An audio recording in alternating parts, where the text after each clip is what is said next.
नमस्कार स्टूडेंट्स। आज हम अपने ई लेक्चर्स की श्रृंखला में ME CE 202 फ्लूइड मैकेनिक्स एवं मशीन सब्जेक्ट के वीडियो लेक्चर्स की क्रम में अपना नया टॉपिक स्टार्ट करेंगे, जो कि है सेंट्रीफ्यूगल पंप्स। तो सबसे पहले हम ये जान लें कि सेंट्रीफ्यूगल पंप्स बेसिकली होते क्या हैं।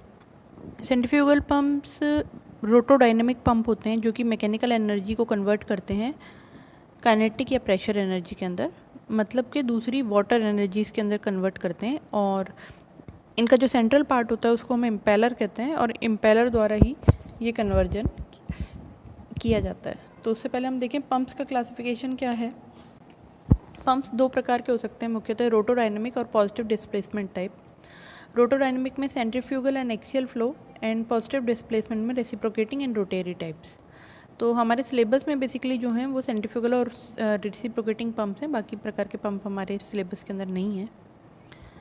तो सबसे पहले हम स्टार्ट करते हैं सेंट्रीफ्यूगल पंप्स के साथ।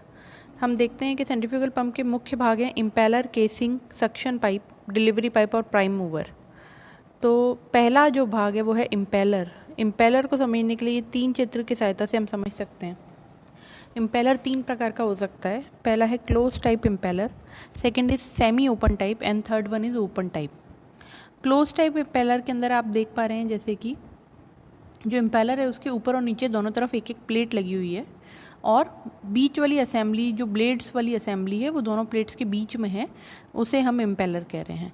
सेमी ओपन में आप देख रहे हैं जो प्लेट है वो सिर्फ एक तरफ लगी हुई है, दूसरी तरफ कोई प्लेट नहीं है। आपको जो ब्लेड्स हैं वो इजीली दिख पा रही हैं, है ना। जो बैक साइड है उसमें प्लेट है और फ्रंट साइड में ब्लेड हटी हुई है, तो इसको अपन सेमी ओपन टाइप कहते हैं। और थर्ड है ओपन टाइप। ओपन टाइप के अंदर कोई किसी प्रकार की प्लेट लगी हुई नहीं रहती है, ब्लेड्स डायरेक्टली एयरी एनवायरनमेंट के अंदर रोटेट होती हैं, बाहर की धूल वगैरह भी इसके कांटेक्ट में आती रहती है। नेक्स्ट है केसिंग। केसिंग को जानने से पहले हम देखेंगे जो हमारे पास में तीन तरीके के हमने जो भी इम्पेलर पढ़े, कौन से थे, close, semi open and open type. तो इसमें जो सेमी ओपन टाइप होता है वो सीवेज और पेपर पल्प जैसे लिक्विड्स को मैनेज करने के काम में आता है। जो ओपन टाइप होता है, फुल्ली ओपन टाइप, जिसमें कोई भी प्लेट नहीं लगी हुई होती है, वो ऐसे फ्लूइड्स को यूज़ करता है जिसमें सॉलिड कंटेंट 25% तक पॉसिबल हो। और जो क्लोज टाइप होता है वो सबसे प्रिसाइज टाइप का होता है। उसके अंदर हमको ये ध्यान में रखना है कि फ्लूइड जो हमारा हो उसके अंदर किसी भी प्रकार का सॉलिड कंटेंट, कोई कचरा, कोई अशुद्धि नहीं होनी चाहिए। दैट इज़ प्योर फ्लूइड होना चाहिए, अदरवाइज उसकी ब्लेड्स खराब हो सकती हैं। केसिंग अगर हम इसकी देखें तो केसिंग भी अगेन तीन प्रकार की है, वॉल्यूट केसिंग, वॉर्टेक्स केसिंग और एक डिफ्यूज़र केसिंग भी होती है। केसिंग क्या होता है? केसिंग इम्पेलर के ऊपर की कवरिंग होती है ना। तो पहली आप देख रहे हैं चित्र में वॉल्यूट केसिंग।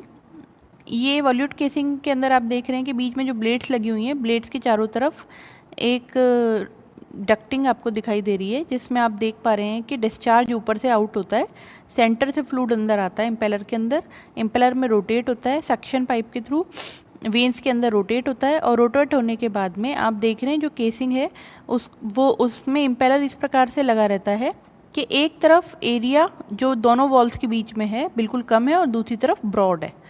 तो इस प्रकार की वॉल्यूट केसिंग रहती है, और ये स्पाइरल शेप की होती है। इसमें एरिया ऑफ फ्लो धीरे धीरे इंक्रीज होता है डिलीवरी पाइप की तरफ, और जिसके कारण क्या होता है, प्रेशर जो होता है वो बहुत ज़्यादा होता है आउटलेट फ्लूइड का।